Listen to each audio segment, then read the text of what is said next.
वजह है कि साढ़े को असी ये ना आखते कि तुसां असां लोकां वोटां दित्तियां नहीं या नहीं दित्तियां,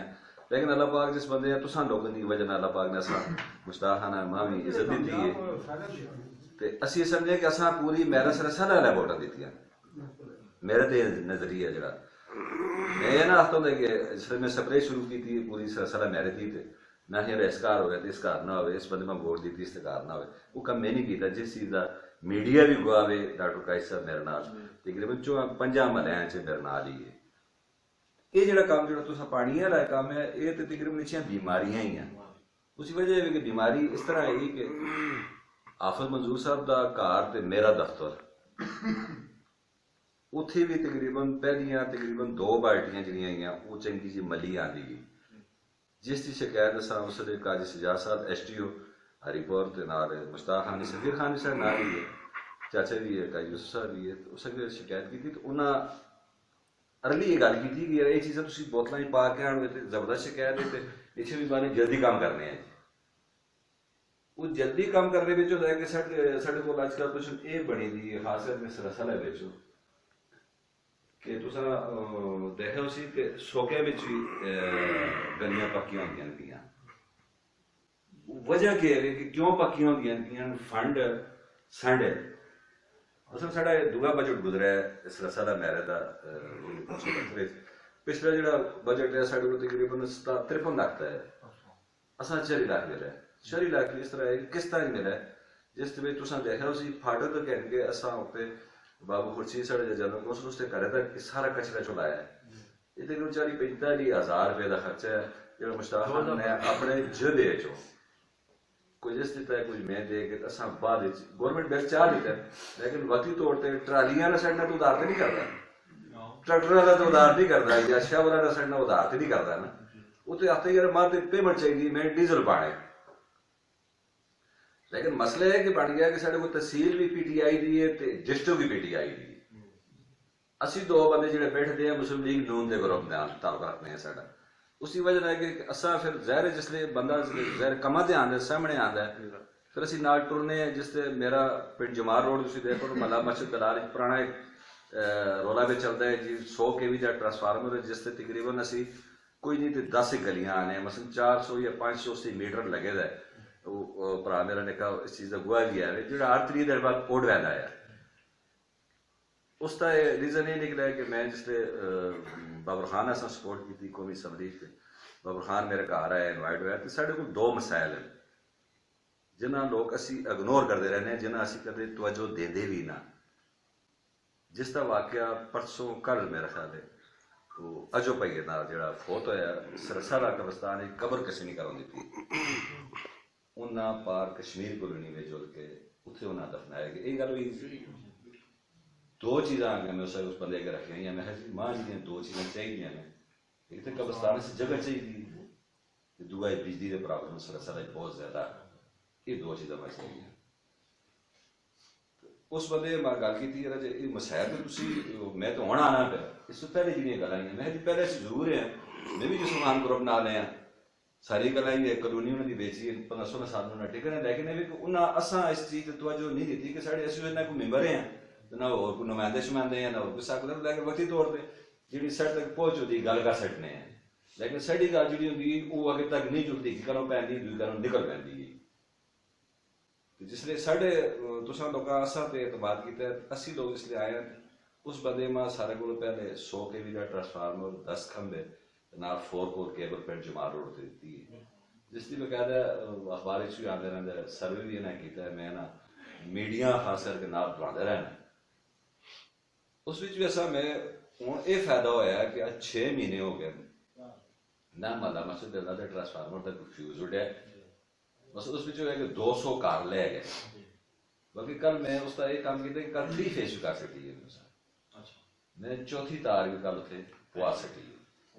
मसलन गर्मिया उत जी नवी बस्ती बनती या वतीउल्ला खान की प्लाट में जितने लोग आबाद पे होंगे ना उन्होंने लोगों बहुत ज्यादा तकलीफ क्योंकि मैं ऑलरेडी उस महल में टिका रहा 4 साल मैं उसे मकान जिसने बनाया तो मैं पानी की बेहद तकलीफ ही कि मैं हर 3 दिन बाद 1500 रुपए की टैंकी पानी छटाना है हालांकि मेरे को 2 लैना भी जरूरी है ऑलरेडी एक ट्यूबवेल भी है जिस तरह हम खान साढ़े उसकी ओपनिंग करनी है तो उसी पानी आई नहीं जिसा असा प्राइवेट 4.5 साल उस ट्यूबवेल असा चलाया है,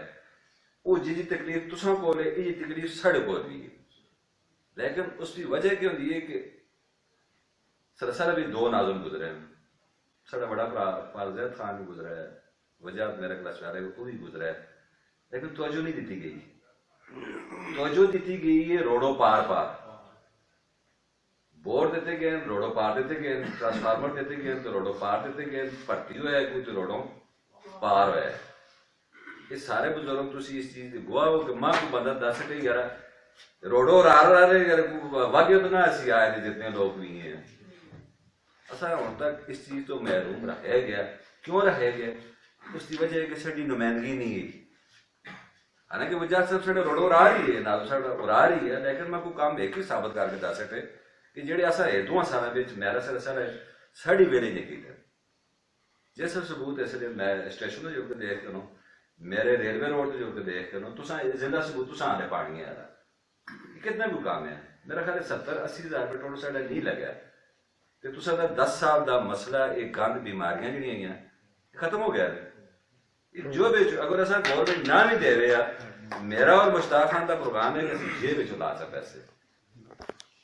जेब विच ला के इस मसले जरूरी हल करना है। उन्हें जी दीवारा पटनिया दीवारा नहीं पटनिया नवे पैप आन सन नवे वाल आ सन। मेरा प्रोग्राम और भी है कि एक सनी उन्होंने घरे को जुड़ के वाल लग जुड़े, एक बार रुकन जुमान दे घरे को लग जुड़े, 2 वाल इथे एक बार जिथे 2 वाल लाए देने ये वैसे किते होना। मेरा प्रोग्राम है वाल एक रह लग जुड़े, लेकिन रह बाद सोचे कि यार धियां भैणां साडी जिस रह नंग सुन तो गल यूनुस भाजी चकी यार खुदा जाता भी घर करे उस सारी ना हो यार इस बंदे मेरे घर दे मुंह अगे बोर किया है उसते ठुड़े नाल मैं टठा तो मेरी टंग भजी वे जने वोट ना देता। मैं कल ये ना हो कि बड़े बड़े जब धी पैट साड़ी नंगदी हो जाए किसी ठुड़ा लगे तो लोग कि ना हो गया साड़ियां वोटा भी त्रुटन तो इस करके मैं यार अंडरग्राउंड ही उसा पैपियां तरह जोड़ सको उत्ते वाल कोई ना छोड़ो। तो सारे भरावां दा बेहद मशहूर हाँ, खास करके नाजुम साहब की तरफों ही मैं शुक्रिया अदा करना कि तुसा इतना कीमती वक्त सां दिता है। इंशाअल्लाह ये जो 2-4 गल्लां सुन कीती गलियां वालियां ये साढ़ा बजट इंशाअल्लाह हफ्ते के अंदर टेंडर साढ़े लगने वाले उस विच असां स्कीम किसी बाई नेम असां ना मंगिया साढ़े को बाई नेम मंगिया है, लेकिन इस दफा साढ़े को 73 लाख का बजट है। जिस तरह को प्रबंधा पिछले भी चल रहा है सफाइयां दे पैसे साढ़े को कोई नहीं आए असि जो काम कराने जाती आपने जेब जो कराने हैं यार बाद पेमेंट गवर्नमेंट देसी पे देसी वो जो यूसुफ खान ने ऐलान करके 8 लाख रुपए सवाई से देना सर वो हवाई दे उससे कोई पता नहीं साढ़े को जो पैसे आए ने वो तुसा जो मुताबला गली है ना तो इस बजट इंशाअल्लाह असि तुसा स्कीम साढ़े जी हैं अगो ना भी हुई हैं शेख रूप के आगे तुसा नहीं करियां बड़े करियां पक्कियां कर सकते इंशाअल्लाह ये मसला है तो इस खास तौर से करने वाली पूरा जो है इस करने सर इस से 2 चीज़ा असा हम देते गए जिसमें नासो भी बैठ देने असा आर्डर सख्ती में मिल गया कि 2 मजदूर रखो, लेकिन 2 मजदूर किस से रहो ऑलरेडी उतने भी अन्य कुछ असी भी अन्य हैं कि 15,000 रुपए महीने का किड़ा बंदा इसलिए मजदूर करता है 15 महीने जी 15 तो 11,000 तक पहुंचा है 15 ना मैं 2 बंदे आंदे ने वो आखने 700 रुपया फी मजदूर पे कहंदा है ना रोटी चाय पे कहंदा है जी 700 रुपया 800 रुपया पा के नोसा 24,000 रुपया तो महीने दा बन जाता है। साढ़े को जो बंदा है इतने आते तुम 2 मुलाजम भर्ती करो जी सफाइयां वास्ते बस उसने गलियां भी साफ कर सी जो कचरा वो भी चाह के कर सी इस कमे वास्ते हर बीसी सख्ती में आर्डर लग गया यार 2 बंदे आपके को 2 मजदूर जो भर्ती करो 11,000 रुपया महीने की तनख्वाह होते किड़ा मजदूर है काम करता है 10 रुपये बंदा करता है नालियां साफ करती 11,000 रुपये नहीं वो नहीं बन रहा लेकिन कुछ लोग ये प्रोग्राम साढ़े है